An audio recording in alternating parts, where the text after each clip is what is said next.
Now I want to turn to ABC News contributor and former Deputy Secretary of Defense for the Middle East, Mick Mulroy. Mick, thank you for joining us. From what we know so far, how significant are these strikes on the Houthi operations in Yemen?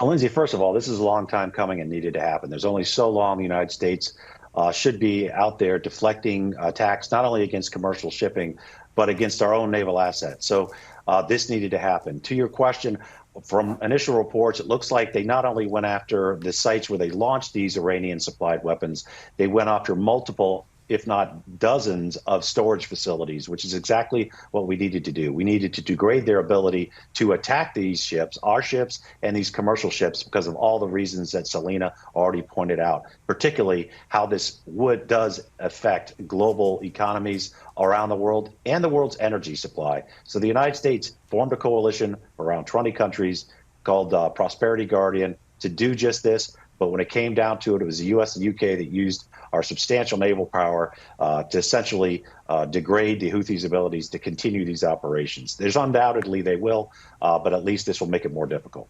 And Mary talked about the Houthis' likely response, but how would we expect their backers like Iran to react?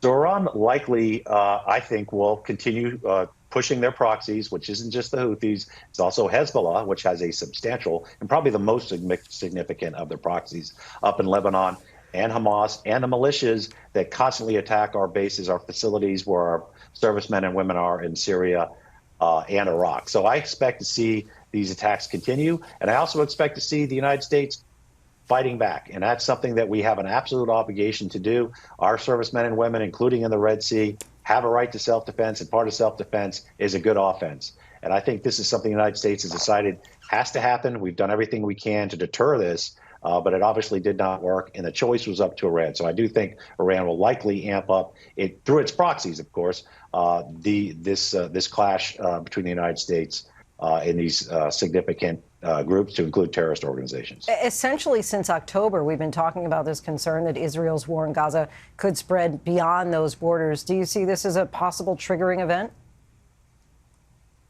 I do. I see this as one in potentially many triggering events. The most significant concern is, of course, that a northern front is opened here in Israel up on the border of Lebanon. Hezbollah has been in violation of UN resolutions. They're on the border. They've pushed 80,000 displaced, I should say, 80,000 Israelis.